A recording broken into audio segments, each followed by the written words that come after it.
Soyez les bienvenus. Mais avant de commencer, n'oubliez pas de vous abonner et d'appuyer sur la cloche de notification pour ne rater aucune de nos prochaines vidéos. Mesdames et messieurs, vous savez, dans le monde actuel, dans tous les pays, vous avez deux acteurs majeurs. Vous avez la direction politique du pays et les militaires qui travaillent sous ses ordres. Ils font tout pour qu'il y ait de l'ordre, pour qu'il y ait la cohérence entre les discours des politiques et l'action des militaires. Lorsqu'il n'est pas ainsi, le pays ne peut pas résoudre ses problèmes. Au Mali, nous nous sommes trouvés dans une situation, j'expliquais souvent aux gens en parabole, on dit que l'armée de l'air est tombée par terre et l'armée de terre a foutu le camp à l'air. Donc il n'y a plus d'armée. Donc le discours du politique ne pèse rien du tout.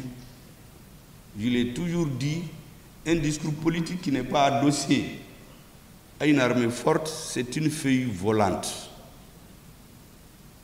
L'autre image que je donne aux uns et aux autres pour les sensibiliser, c'est que le Mali s'est trouvé comme un mur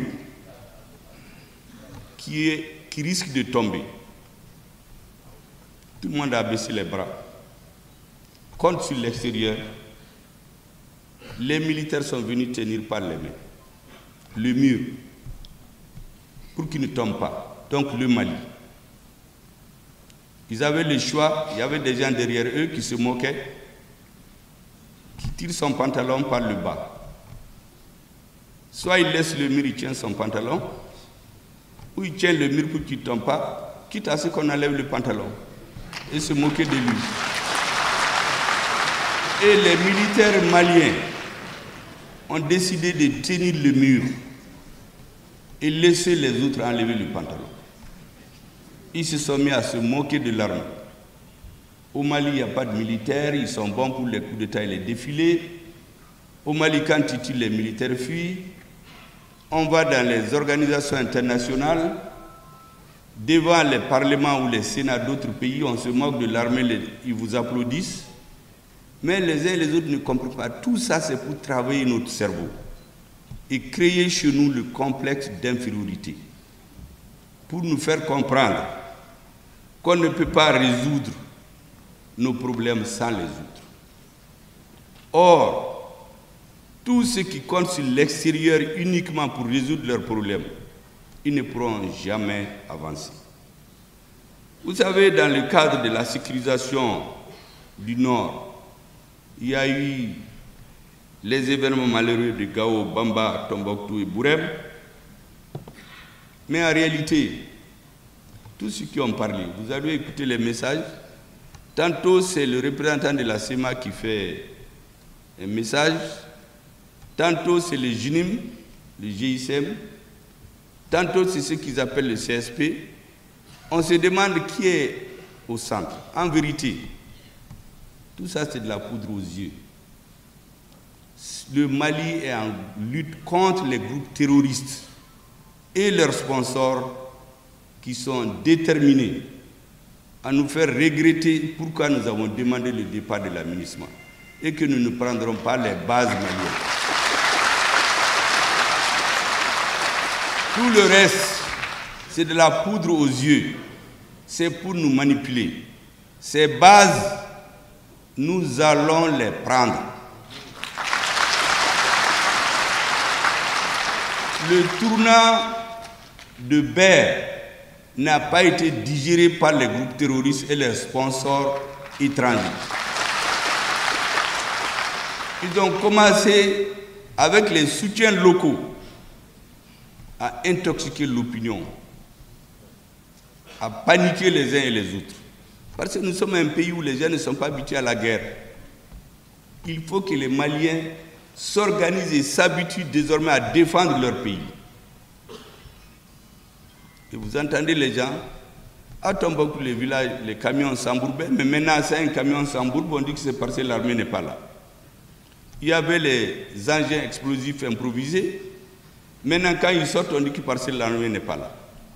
J'avais dit aux uns aux autres qu'aujourd'hui, tout convoi de camions qui veut être sécurisé pour rentrer à Tombouctou peut le faire avec l'armée. Mais il ne faut pas oublier qu'on est en guerre.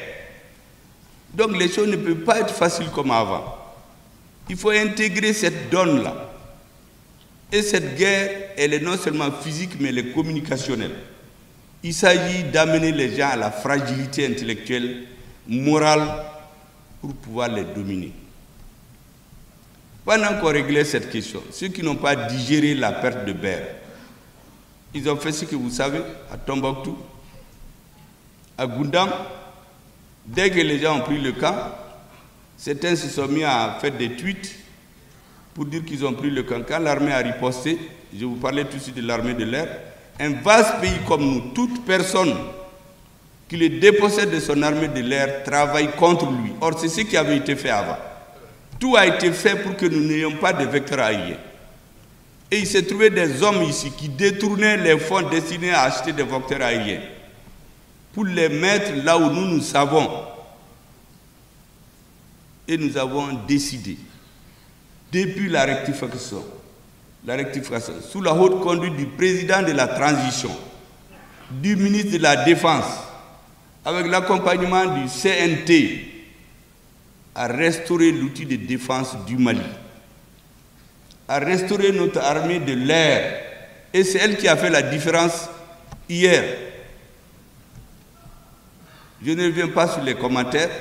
Et les messieurs se précipitent et disent, oui, nous avons occupé, ce n'est pas pour rester. Mais ça, c'est la razzia. Donc vous venez, vous tuez les personnes, vous brûlez tout, vous retournez. Qui peut nous dire que c'est pour construire le Mali? Non. C'est pour nous intimider. Nous ne serons pas intimidés. Parce que nous avons le sens de l'histoire. Parce que les gens jouent sur le fait que les Africains oublient. On n'invente rien. Tout ce qui se fait maintenant se faisait avant. Vous savez, quand on faisait la conférence de Berlin, le 15 septembre 1884, au 16 janvier 1985, parmi les grandes résolutions pour tromper les gens, on a dit que c'est pour régulariser la circulation sur les fleuves Niger et Congo. En réalité, c'était pour venir détruire tout ce que les Africains avaient pour qu'ils aient les leurs. Mais c'est ce qu'ils sont en train de pratiquer aujourd'hui. Seulement, ils utilisent les groupes terroristes au lieu que ce soit eux qui le font. Mais j'ai beaucoup apprécié la réaction des populations de Gao. Et je voulais dire à l'imam qu'on appelle de la mosquée du Koweït, je voulais lui dire Djanjo Ambamana. Parce que pendant qu'il y avait les explosions dans le camp de Gao, il prêchait dans sa mosquée.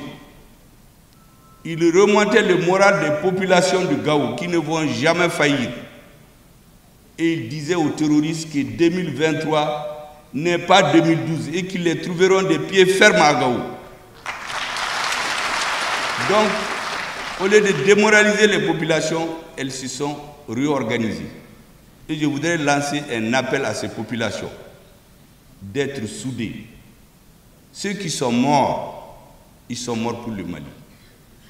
Le peuple malien n'oubliera jamais, jamais, je dis bien, tous ceux qui donnent leur vie. Un jour viendra dans ce pays-là, je l'ai dit tantôt, où les enfants, les petits-enfants, les arrière-petits-enfants de ceux qui sont morts iront dans une place dédiée pour dire qu'ils sont fiers que leur père, leur grand-père, leur arrière-grand-père a donné un jour sa vie, a été tué innocemment pour que lui aujourd'hui soit libre. Nous sommes en train de travailler pour l'histoire et l'avenir. Il faut que les Maliens le comprennent et que nos frères de Tombouctou, de Gao, de Kidal, de Tessalit, de Menaka, tous ceux qui sont au nord le comprennent. Le Mali a dit qu'il y a des choses qui ne sont pas négociables. C'est l'unité nationale, c'est l'intégrité du pays, sa souveraineté sur l'ensemble du territoire national et la forme républicaine et laïque de l'État. En dehors de ces principes, tout le reste peut se négocier entre Maliens. Donc tous les Maliens qui ont des armes, je les appelle à déposer les armes, venez négocier avec vos frères. Tout ce qui nous pousse à nous tuer les uns les autres, c'est pour leur agenda personnel.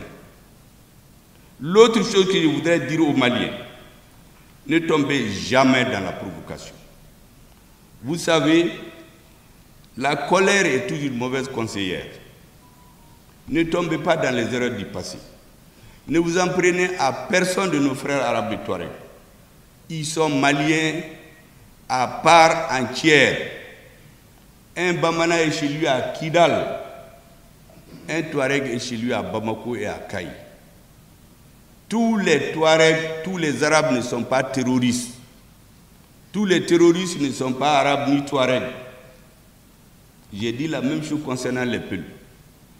Tout ça, c'est pour nous embrouiller. Parce qu'ils profitent du fait qu'on ne connaît pas l'histoire. Vous savez, le 13 septembre 1898, j'ai la lettre du gouverneur.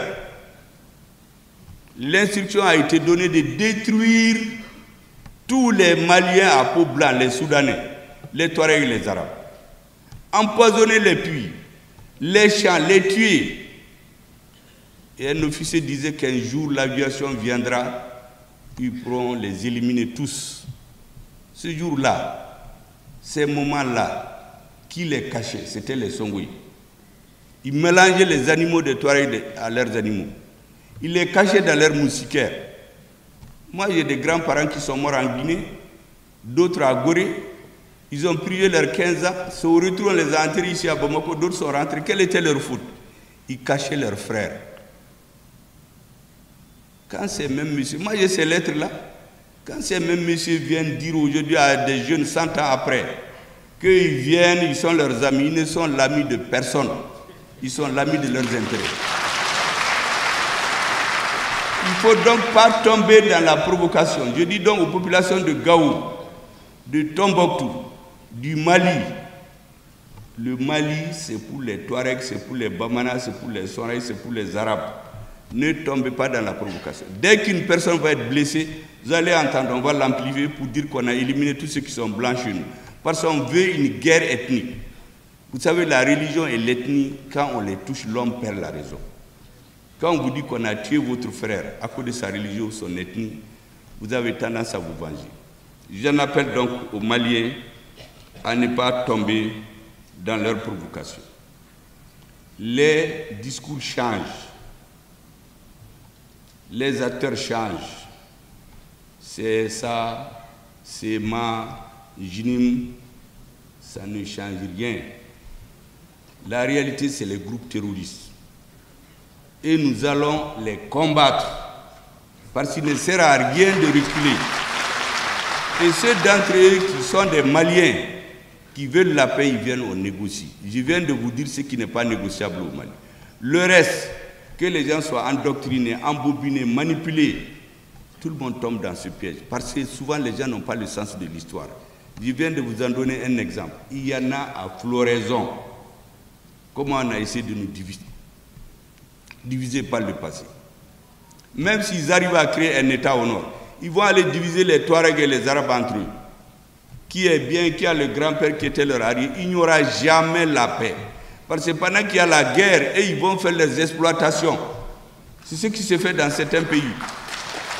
Il y a un pays où on a demandé le départ de l'ONU depuis 2018, mais ils sont là-bas. C'est quand le Mali a demandé le départ récemment, ils ont fait une lettre pour dire qu'ils n'ont qu'à quitter avant la fin de l'année. Avant le 31 décembre, c'est devenu une date en Afrique maintenant. Parce que le Mali l'a dit et on va le faire. Et pour le faire, on ne peut pas le faire sans notre armée. Et je voudrais rappeler qu'au Mali, le temps où les militaires et les civils parlaient les langages différents est terminé. Avant, je vous disais, les militaires tenaient le mur, Mali pour qu'il ne tombe pas. Et il y a d'autres qui enlevaient le pantalon par derrière pour se moquer de lui. Ce temps est révolu. C'est terminé. Pendant ce temps, les autres tiennent un discours politique pour tromper les gens et leurs militaires font autre chose. Mais ils sont en combinaison.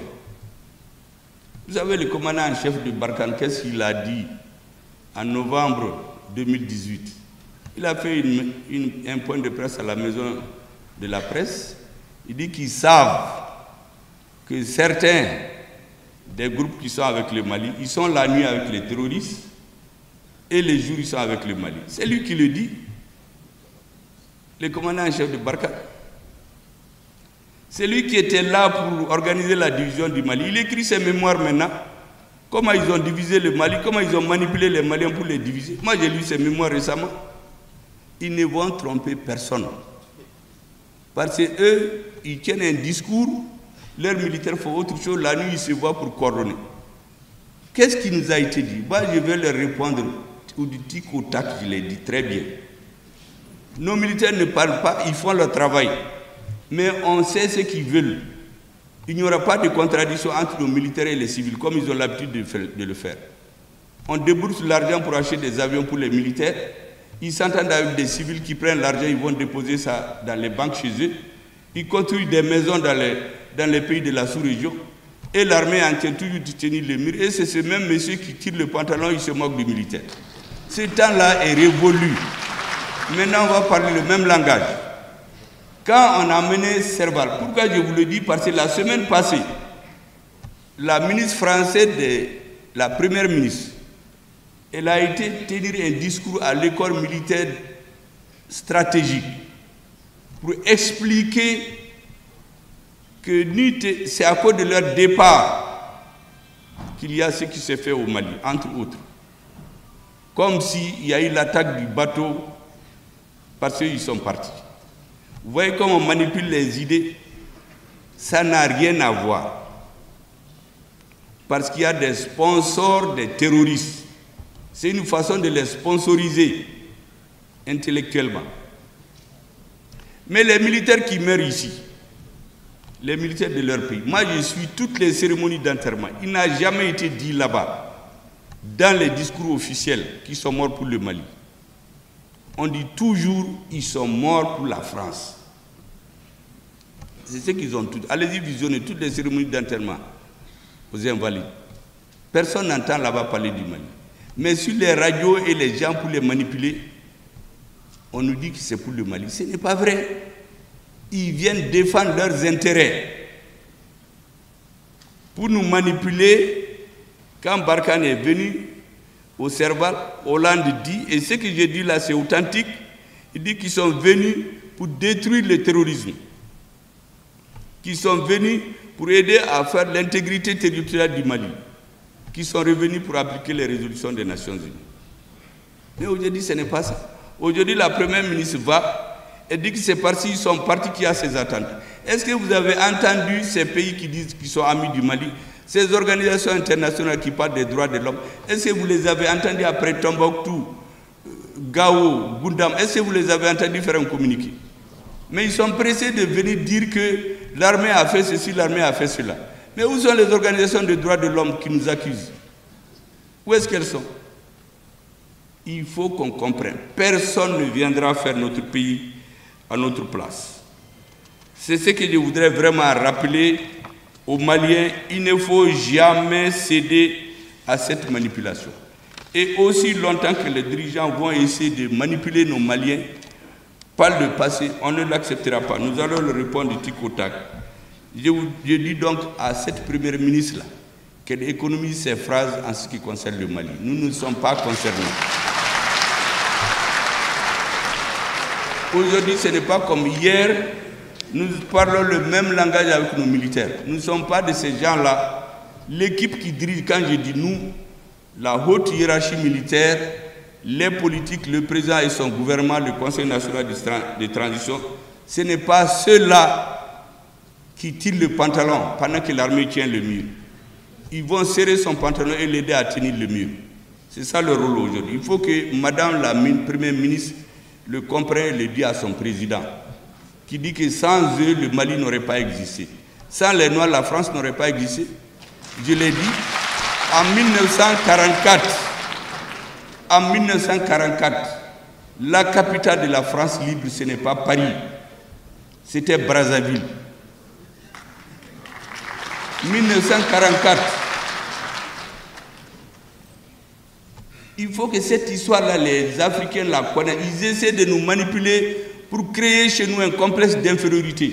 Il ne faut pas l'accepter. En tout cas, au Mali, ça n'aura pas lieu. Nous avons tout compris.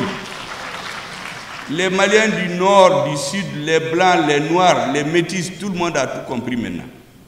Donc, ils nous laissent en paix. Et nous allons combattre les terroristes. Et l'aménagement, nous avons dit, va partir le 31 décembre. Parce que leur problème, c'est de nous créer le désordre dans notre pays pour qu'on renonce à cela. Parce qu'il avait été dit qu'on va le regretter. Les Maliens ne vont pas le regretter. Il n'y a pas de prix pour la restauration de la dignité et la souveraineté du peuple malien. Il y a un coût à payer. Ce coût est humain, ce coût est financier et matériel. Nous allons le payer pour que les enfants, les arrière-petits-enfants soient fiers d'eux qu'on les respecte. Il n'y a aucune nation dans l'histoire qui n'a pas fait ces sacrifices-là à un moment donné de son histoire. Ils veulent amener les Africains toujours à refuser de payer les sacrifices nécessaires. Nous allons les payer et recouvrir notre autonomie grâce à une direction éclairée, à des soldats braves et une direction politique qui sait là où est-ce qu'elle va. Ils ne vont plus créer l'amalgame chez nous. C'est pour cela que les derniers déploiements militaires pour nous intimider dans 3 pays africains, j'ai dit aux Africains de faire attention. Ces déploiements militaires ont 4 objectifs, mais les Africains ne voient qu'un, c'est-à-dire les préparer pour attaquer dans le cadre des mesures de la CEDEAO. L'objectif en fait, c'est de disloquer la CEDEAO. Imaginez-vous un pays duquel part une guerre contre un pays de la CEDEAO, il ne peut plus y avoir de CEDEAO encore. Donc le premier objectif, c'est la dislocation de la CEDEAO. Le deuxième, c'est intimider les pouvoirs politiques dans ces pays-là, en réalité. C'est leur dire, il faut faire attention, on est là, c'est nous qui assurons votre sécurité. Si nous quittons, les militaires vont vous renverser. Donc collez-nous à nous et faites ce qu'on veut. Si vous voulez être sauvé, parce qu'il y en a eu au Mali, au Burkina et ailleurs, donc votre sécurité est dans nos mains. Deuxième chose, c'est pour dire aux militaires de ces pays-là, si vous faites un coup d'État, nous on va intervenir. On est là, on est venu pour ça, pour intimider la hiérarchie militaire. Et le quatrième objectif, c'est intimider les peuples. Les peuples vont dire, ah, il y a des grosses bases étrangères à côté de notre pays, il vaut mieux arrêter les manifestations. Donc on intimide celui qui est au pouvoir, on intimide les peuples, on intimide les militaires et on casse la CEDEAO. C'est ça leur objectif. Mais ils ne vont pas nous tromper. En tout cas, au Mali, celui qui veut venir chez nous là, nous l'attendons de pied ferme. Mais il faut que les Africains fassent une lecture holistique. Tout ce que ces gens-là font, ce n'est jamais ce qu'ils disent. Aujourd'hui, c'est le côté embargo de la CEDEAO, attaque de la CEDEAO qu'on voit. Mais comme je vous l'ai dit, ils ont d'autres objectifs. Il faut que, comme je l'ai dit aux Nigériens, qu'ils fassent preuve de patience. Quand le peuple ne veut pas qu'une armée étrangère reste dans son pays, elle ne restera pas. Ils finiront par partir. Quand vous voyez les pays occidentaux s'accrocher à un individu, c'est qu'il est en mission. Même les terroristes, pour les libérer, nous faisons la différence. Il y en a auxquels ils tiennent comme à la plumette de leurs yeux. Ça, c'est les agents des services spéciaux. Il y a les autres terroristes, les autres personnes enlevées, on négocie pour les enlever dans 2-3 mois après. Mais quand c'est un agent à mission spéciale, il n'est pas traité comme les autres. Un président qui est dans une chambre, il n'a pas de téléphone, il a son peuple dehors, vous dites que c'est avec lui que vous parlez. Et qu'il est le seul qui peut avoir une légitimité. que vous ne pouvez pas parler avec des pouvoirs non légitimes. Mais qui détermine la légitimité? C'est le peuple. Ce n'est pas un discours transmis par les ondes radio qui détermine la légitimité d'un président. Ou venir essayer de bosser les gens en disant qu'il appartient à une minorité ethnique. C'est pourquoi on l'a renversé. Ça n'a rien à voir. Vous savez, pour casser la Libye, il y a quelqu'un qui a écrit, moi j'ai lu son livre, il dit qu'ils ont envoyé des gens pour chercher des gens prêts à trahir leur nation. Quand ils ont trouvé les traîtres, ils ont commencé à travailler avec eux. C'est comme ça qu'ils ont organisé la chute de la Libye. Et dans notre histoire, tous les grands empires ont chuté quand il y a eu un traître dans la cour. Le dernier qui est tombé le 13 septembre 1591, l'empire Songhai, c'est parce qu'il y avait un traître dans la cour. Sinon, ce n'était pas un problème de Touareg d'Arabes. Au contraire, il y avait un contingent qui allait jusqu'au Maroc, c'était des Arabes, c'était des Touaregs. Mais quand il y a eu un traître dans la cour, il a organisé la chute.